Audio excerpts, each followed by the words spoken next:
Hi guys, Arthur here from Homeowner DIY. Guys, this is your quick tip of the week.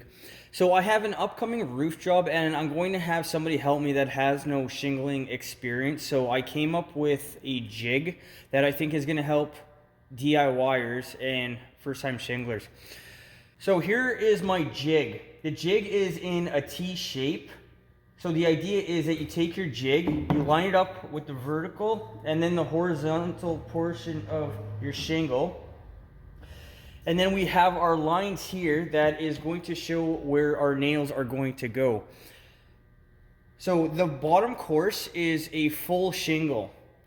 So our line off to the side will have a nail 1 inch off the edge, two here, and then another shingle 1 inch off the edge. Now, in this case, the shingles are going from left to right. If you want to go the other way, because you may have to for whatever reason, then it'll be the exact same thing. But the T portion is going to be on the rung side of the stair step. So if your stairs are going up this way and each course is moving to your left, then you're just going to move your jig up to the next cut piece like this. Next cut piece like this. If you're going the opposite way, then you're going to do the opposite. So we have our jig for our next course. Nail here, two here. And now the one thing is that it shows two nails here, but you need to have one nail always 1 inch off the edge. It doesn't matter which course it is, you're gonna have a nail 1 inch off the edge, 1 inch off the edge, 1 inch off the edge, 1 inch off the edge, and then you're gonna have a couple nails away from your keyways. All right, we're up to our third course. So we have our nail, it'll be 1 inch off the edge up here, two here, and it doesn't show up, but you're gonna put one nail here. My suggestion is keep minimal lines on your jig, because if you start putting lines everywhere, it's really easy to get confused based on the course that you're doing. If you want to put more lines in, you can. I would suggest not to, because it's very easy to confuse somebody that doesn't have experience. But with this course here, we have our one there, two here, and then we'll put the one here, 1 inch off the edge. We'll move this up again, and it'll be the same thing.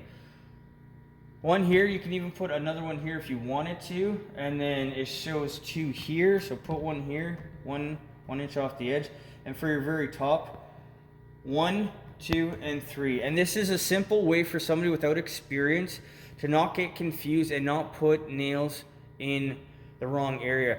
Now, one other thing, the reason that I have my pattern like this, where it's here, you have a big open space here, you have a big open space here, and then a big open space over here.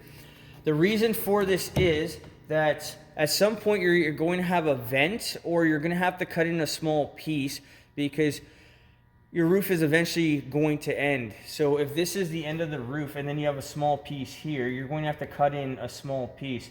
So this is when, depending on the length of your shingle, whatever you want to do, a 1 foot piece or a 10-inch piece. I actually think for these IKO shingles are 41 inches. So what I did is each course is 8 1/4. That way I'm going to have no waste.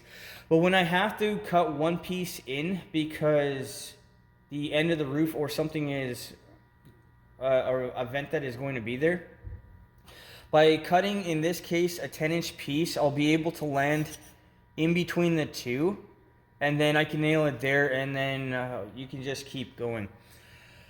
Other than that, when it comes to shingles, you're just following a pattern. It's relatively straightforward. It may be intimidating initially, but I think with a jig like this, it's going to be really easy to follow, and once you do a couple courses, you can fly away at this. If anything happens and something goes wrong and you have a nail right where there's a keyway, what you can do is you can take a piece of shingle, cut out the single laminate part.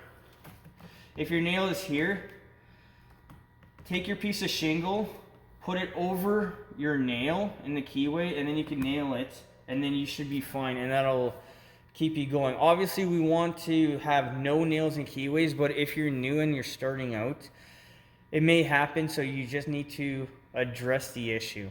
But guys, that is your quick tip of the week.